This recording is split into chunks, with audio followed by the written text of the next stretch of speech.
Bismillahirrahmanirrahim. Alhamdulillah wassalatu wassalamu ala Rasulillah Nabiyyina Muhammad ibn Abdullah wa ala alihi wa sahbihi wa man wala, amma ba'd. Sambungan pelajaran kita dalam kitab Riyadhus Salihin, kitab Al-Umurul Manhij, kitab yang menyebut tentang perkara-perkara yang dilarang oleh Allah. Bab yang ke-265, babu jawazi la'ni ashabil ma'asi ghairil muayyanin. Bab pada menyatakan harusnya melaknat pelaku-pelaku maksiat dengan tidak menentukan sesiapa. Jadi kita tak boleh kata pok mak tu, tak boleh. Orang tu pelaku maksiat tu, itu boleh. Itu jelas dah. Kita sebahagian perbahasannya kita telah bahaskan dalam siri yang lepas. Kena dengar baliklah dalam bab 264. Ayat-ayat Al-Quran yang berkaitan, firman Allah Ta'ala, a'udzubillahi minasyaitanirrajim, ala la'natullahi 'alal zalimin. Firman Allah Ta'ala, ingatlah laknat, kutukan Allah Ta'ala itu, kutukan Allah Ta'ala ke atas orang-orang yang zalim. Jadi Allah Ta'ala laknat kepada siapa? Kepada orang yang zalim. Ada nama sini zalim? Tak ada lama. Bila kita tengok orang laknat, orang buat jahat, kita kata Allahumma la'aniz zalimin, ya Allah laknatlah ke atas orang zalim. Jadi siapa dia buat zalim? Kalau kita sendiri buat zalim, bahas atas kepala kita jawab dia. Ini masalah. Surah Hud ayat 18. Ayat yang kedua, fa'azzana mu'azzinun bainahum al-la'natullahi 'alal zalimin. Lalu seorang penyeru malaikat mengumumkan di antara mereka dua golongan itu, iaitu ahli syurga dan neraka, dengan seruan laknat, kutukan Allah Ta'ala ke atas orang-orang yang zalim. Surah Al-A'raf ayat 44. Jadi samalah ayat ini juga menyebut pada kita tentang laknat secara umum, kategori. Dia panggil laknat kategori. Allah Ta'ala laknat kepada orang itu. Kemudian Al-Imam Nawawi rahimahullah ta'ala, dia bawa contoh dengan hadis-hadis, tapi dia tak bawa sanad. Sebab dia kata hadis-hadis yang kita bincang ini sudah ada dalam bab masing-masing. Imam Nawawi kata aku nak ringkas je. Maka contoh yang pertama yang dibuat oleh Imam Nawawi rahimahullah ta'ala, letak nombor situ. Yang pertama, hadis yang berkaitan yang pertama, wa sabata fis sahih anna Rasulullah sallallahu alaihi wasallam qala la'anallahu al-wasilata wal mustawsilah. Letak nombor satu. Telah sabit dalam hadis yang sahih. Hadis ini diriwayat oleh Imam Bukhari dan Muslim, bahawa Rasulullah sallallahu alaihi wasallam bersabda, Allah melaknat tukang penyambung rambut dan pelanggang yang meminta disambungkan rambutnya. Berat kita ni. Ada tak ada orang sambung rambut hari ni? Ni orang perempuan lah biasanya karut lagu ni. Dah. Sambung rambut. Rambut dia pendek, pergi sambung. Bahasa Arab panggil barukah. Beli sanggu. Nak suruh nampak dia ni hebat kan? Beli sanggu tok atas kepala. Itu kena laknat orang itu. Pembuatnya, penyambungnya dan orang yang minta disambung, dua-dua sekali termasuk dalam kumpulan dilaknat oleh Allah Ta'ala. Tapi jangan pula awak duduk cacar dekat kedai orang menyambung rambut, keluar seorang sambung rambut, bahasa jenis manusia laknat. Tak usah. Tak boleh atas orang jangan awak kata. Tapi perbuatan sebut perbuatan yang dilaknat oleh Allah Ta'ala. Kita kena letak situ. Sebab kita bukan penghukum, kita hanya menceritakan tentang kedudukan. Itu yang pertama. Yang kedua, tanda wa annahu sallallahu alaihi wasallam wa annahu qala la'anallahu akilar riba. Yang kedua, tahu dah yang tadi tak? Orang yang sambung rambut ni jelas kepada kita kan. Yang kedua, la'anallahu akilar riba, Allah Ta'ala melaknat orang yang makan riba. Hadis ini tanda dikeluarkan oleh Imam Muslim. Dikeluarkan oleh Imam Muslim. Jadi geng-geng makan riba ni cukup dahsyat. Dalam hadis lain, la'ana Rasulullah sallallahu alaihi wasallam fir riba khamsatun. Nabi kita laknat orang makan riba ni, terlibat dengan makan riba ni lima orang. Tanda situ. Akulu, orang yang ambil riba. Tuan dia lah. Wa huwa alladhi ya'khudhu riba. Wa mukilahu, orang yang jadi wakil dia. Pegawai dia. Wa syahidai, dua orang saksi. Kan kita nak buat apa-apa nak ada saksi. Wa katibahu, dan keraning. Sia pula. Orang-orang kerja di pusat-pusat riba kena belaka. Pemberi riba pun laknat, hok jual ambil pun laknat, yang jadi saksi pun laknat, yang penulis pun laknat. Ini beratlah kita ni. Ini hadis kita jelas. Dalam bab riba ni kita telah hurai panjang dalam siri khas tentang bahaya riba. Anda tak nak hurai sini lagi lah. Cuma adik ini contoh saja. Imam Nawawi rahimahullah ta'ala buat contoh kepada kita. Yang ketiga, wa annahu la'ana al-musawwirin. Wa annahu la'ana al-musawwirin. Baginda juga melaknat tukang pembuat patung. Orang buat patung jangan nak jadi juru ukir patung-patung. Patung iaitu benda yang bernyawa. Benda yang bernyawa ada masalah. Sama juga ada satu lagi perbincangan tentang lukisan. Kita lukis benda yang berjauh dengan tangan kita ni. Bapak artis dia panggil pelukis. Itu masalah. Cuma yang jadi khilaf ulamanya iaitulah gambar fotografi. Sebab gambar fotografi itu kita tak buat, dia panggil bayang.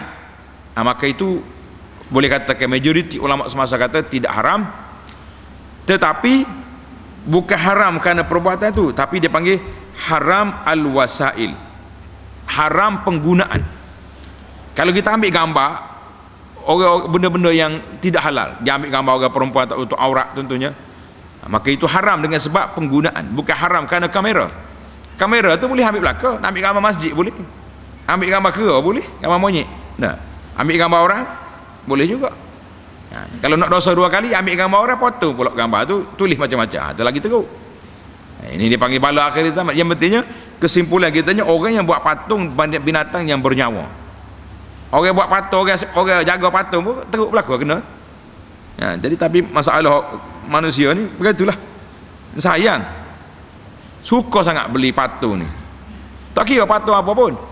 Patung orang ke, patung ikan, yang penting benda makhluk bernyawa. Itu tidak boleh. Allahu Akbar. Yang keberapa dah?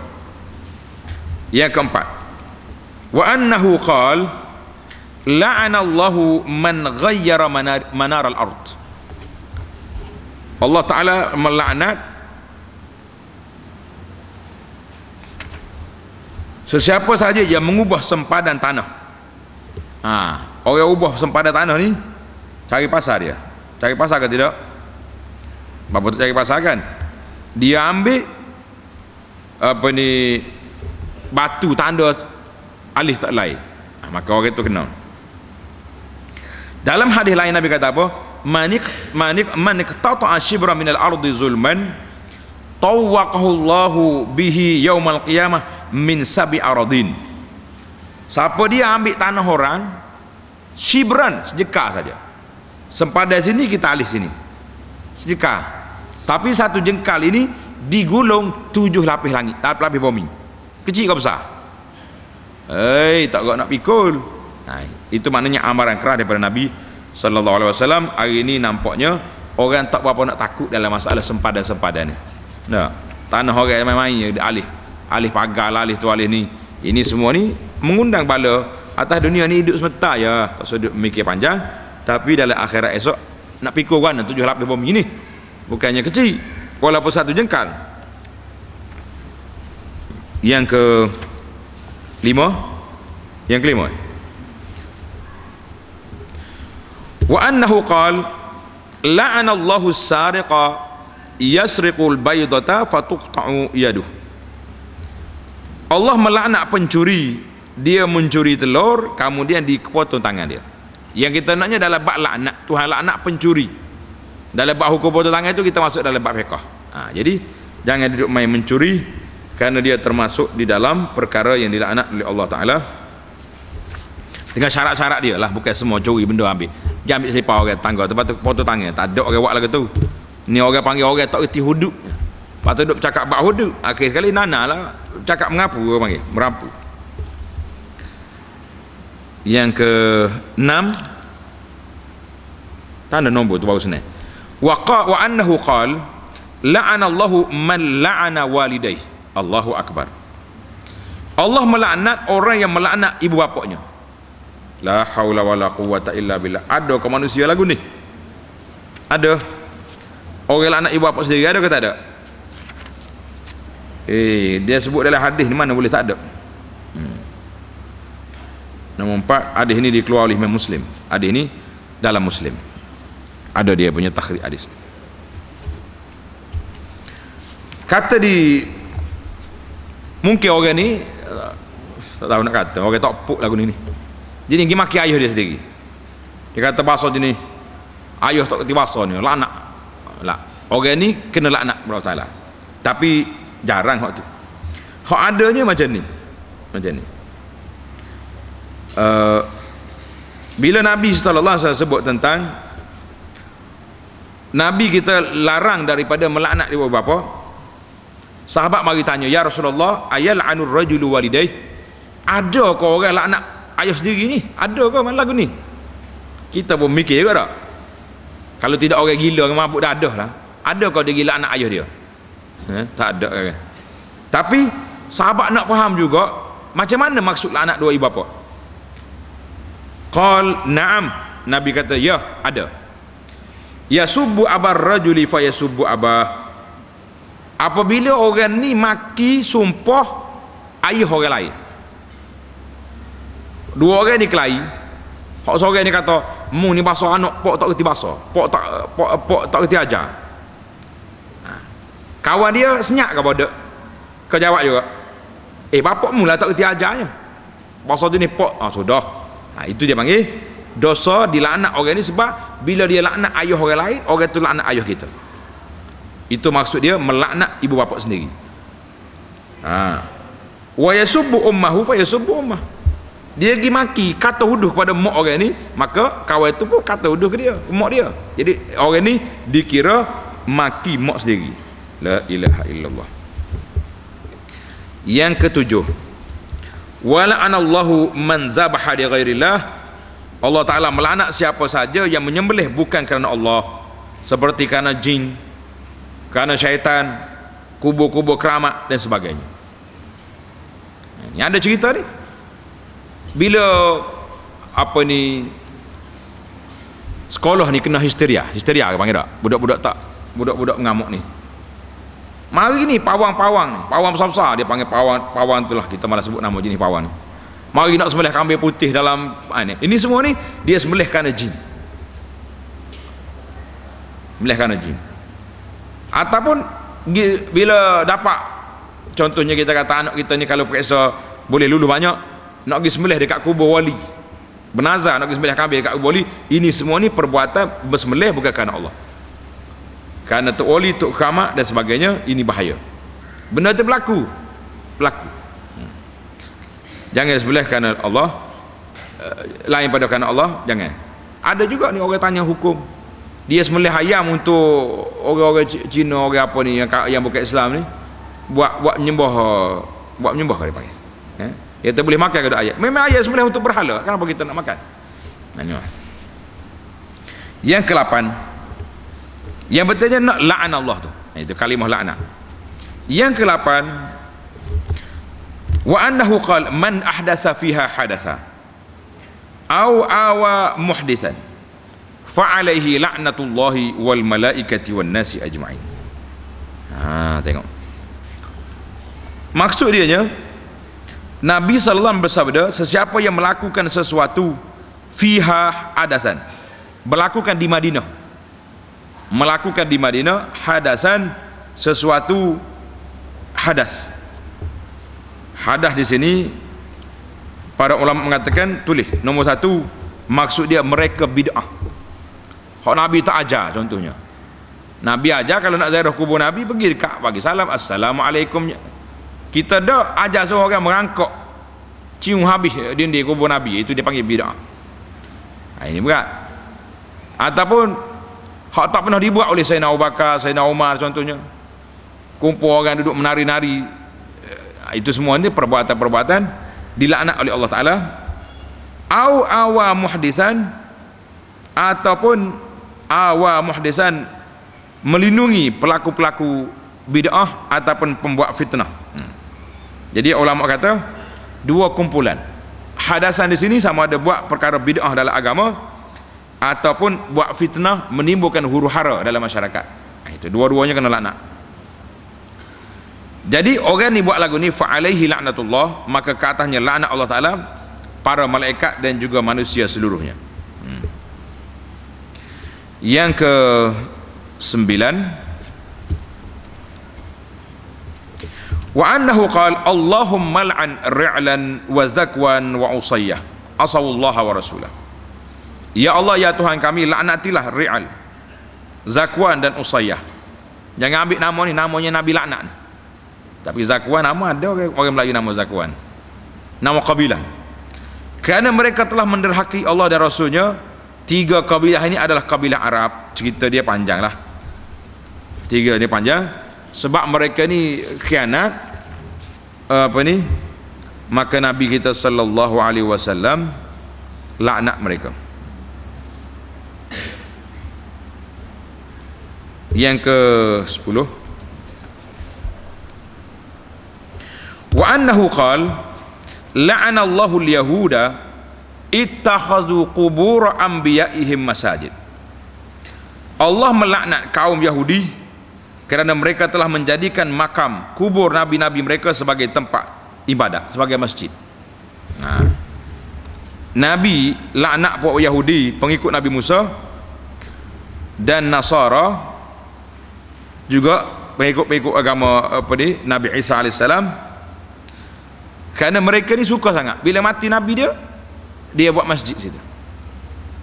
Mana cerita Ashabul Kahfi kan, dalam cerita Ashabul Kahfi itu bina masjid. Maka di sini timbul para ulama bahawa tak boleh kita bina masjid di atas kubur, tak boleh bina masjid atas kubur. Dan Nabi kata Allah Ta'ala laknat puak-puak Yahudi dengan Nasara sebab mereka jadikan kubur-kubur itu sebagai tempat ibadat.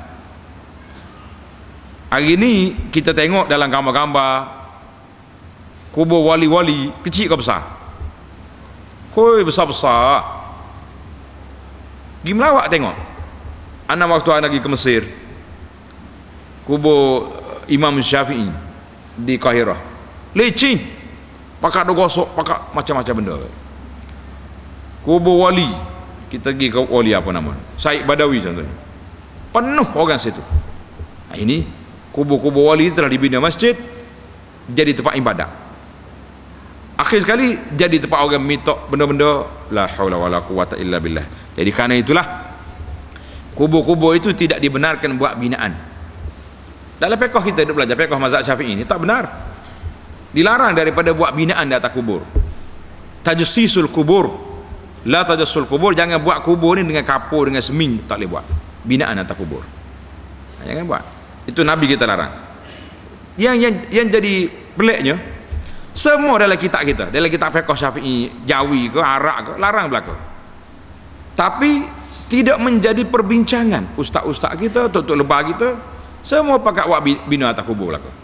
Kalau orang tegur, orang hak je tegur tu kena marah pula. Jadi kitab tu tidak berfungsi apabila masyarakat ini melebihi kehendak dia daripada kehendak hukum. Kerana itulah para ulama mengatakan yajibu izharil haq walau law yattabi'in nas. Para pendakwah mesti menzahirkan benda yang benar walaupun tak ada orang ikut. Kita kena kata juga sebab dibimbangi, kalaulah pandangan ini tidak dikata, tak masuk dalam telinga anak-anak orang Islam hari ini, lama kelamaan dia kata apa, ma sami'na bihadza fi aba'il awwali, kami tak pernah dengar apa hukum lagu ni. Sekarang ni berlaku bila kita sebut hukum dalam kitab kita, dalam kitab muka surat gini, dalam kitab contohnya Boratul Tolak, dalam kitab Jawi, dalam kitab Arab sebut dengan muka surat dengan apa, larangan bina atas kubur ni, macam celek, pakat nak celek putih mata belaka. Ambil mana ni ustaz ni pelik ni, orang lain dia buat belaka boleh. Tengok Jadi biarlah, kata di ulama, kalau tak ada orang ikut sekalipun, kita kata juga, ulang juga, mudah-mudahan masuk dalam telinga anak-anak yang kecil-kecil ni, supaya dia tidak mengingkari, menjadi satu hujah. Kami tak pernah jumpa benda ni dikata oleh aba'inal awali, tok nenek kita tak pernah bagi tahu. Walaupun ada dalam kitab, tapi oleh kerana tok nenek tak bagi tahu, kira tak ada juga. Ya, jadi ini masalah yang berat. Jadi masalah binaan atas kubur, insya-Allah ana akan bincang tajuk khas. Kita akan buka kitab-kitab kita, Jawinya, Arabnya, supaya kita ala bayyinatin, di atas penjelasan yang nyata.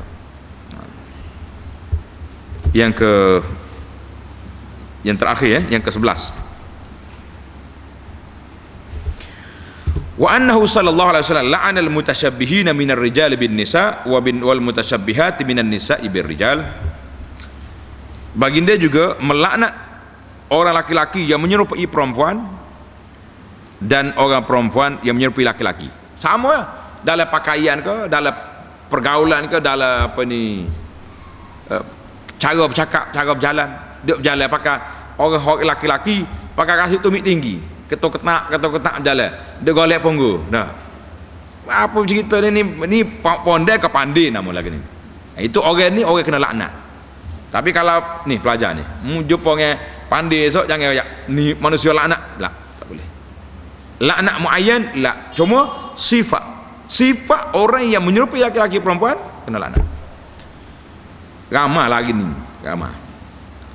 Kita kalau pergi jalan di bandar-bandar tengok, Allahu Akbar, anak-anak perempuan kita ni pakai seluar ketat, pakai seluar jeans, tak pakai seluar orang dah dia. Betul, pakaian tu seluar macam ni, pakaian laki-laki, pakai t-shirt laki-laki perempuan, ada beza tak? Ada beza. Ya, bezanya bila tua dia pakai baru beza, sebab apa ni, body laki-laki yang perempuan tak sama, tapi asasnya begitulah keadaan. Itulah yang kita rasa sedih kadang-kadang. Setelah kita membangun bersama Islam, lagi kita ni sudah 25 tahun, tapi pakaian anak-anak apa dia tak ada bangun sama Islam, tak bangun bersama Islam. Hak bangunnya label-label besar yang tulis tepi-tepi jalan. Ini masalah kita ada hari ini. Maka perbuatan ini dilaknat oleh Allah Taala. Kata Imam Nawawi rahimahullah taala, Imam Nawawi kata pada hadis dalam kitab ini, wa jami'u hadhil alfa' fi sahih, ba'daha fi sahih al-Bukhari wa Muslim wa ba'daha fi adima, wa innama qasadtul ikhtisar bil isyarati ilaiha. Tengok, dan semua lafaz-lafaz hadis ini adalah bersumberkan daripada hadis-hadis yang sahih, dan sebahagiannya pula pada kedua-duanya, Sahih Bukhari dan Muslim, dan sebahagiannya pula dalam kitab sahih, salah satu daripadanya. Kata Nawawi rahimahullah ta'ala, saya bertujuan meringkaskannya dengan hanya menunjukkan hadis-hadis tadi untuk menjadi dalil dan hujah bagi tajuk ini. Maksudnya aku bawa ada sebelah hadis yang kita bincang ini, sebab tu dia tak hurai apa. Dia bawa hadis pun secara ringkas, saya pun tak hurai panjang lah, karena nanti kita akan hurai dalam bab masing-masing insya-Allah. Dan saya akan mengemukakan kebanyakan daripada hadis-hadis tersebut di dalam bab masing-masing pada kitab ini insya-Allah.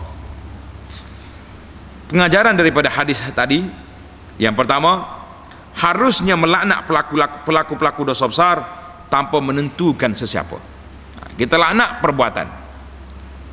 Yang kedua, besarnya kesalahan yang dilakukan oleh orang yang dinyatakan laknat ke atas mereka dalam hadis-hadis tadi.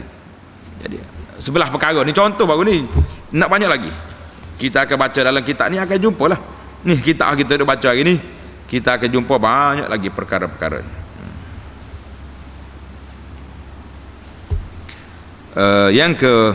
Ini kerana laknat itu adalah datang daripada lidah Rasulullah sallallahu alaihi wasallam sendiri, iaitulah manusia yang diiktiraf akhlaknya oleh Allah dan mempunyai akhlak yang paling unggul di dunia ini sallallahu alaihi wasallam. Tak ada siapa dia boleh cabar, tak ada siapa dia boleh challenge apa yang telah diajar oleh Nabi sallallahu alaihi wasallam. Maka kesimpulan yang boleh kita buat, hadis ini menyebut kepada kita tentang Nabi sallallahu alaihi wasallam laknat, tapi semua contoh-contoh yang dibawa tadi tidak menunjukkan ke atas seseorang. Tak ada seorang.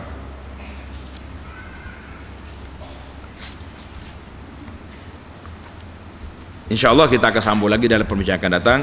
Bab yang kedua 26, bab tahrimi sabbil muslim bighairi haq. Bab haram maki orang tanpa hak. Maki kosir-kosir. Jangan duduk maki orang lah, kita ni banyak sangat kerjaannya kan. Subhanakallahumma wa bihamdika asyhadu an la ilaha illa anta astaghfiruka wa atubu ilaih. Wa sallallahu ala nabiyyina Muhammadin wa ala alihi wa sahbihi ajma'in walhamdulillahi rabbil alamin.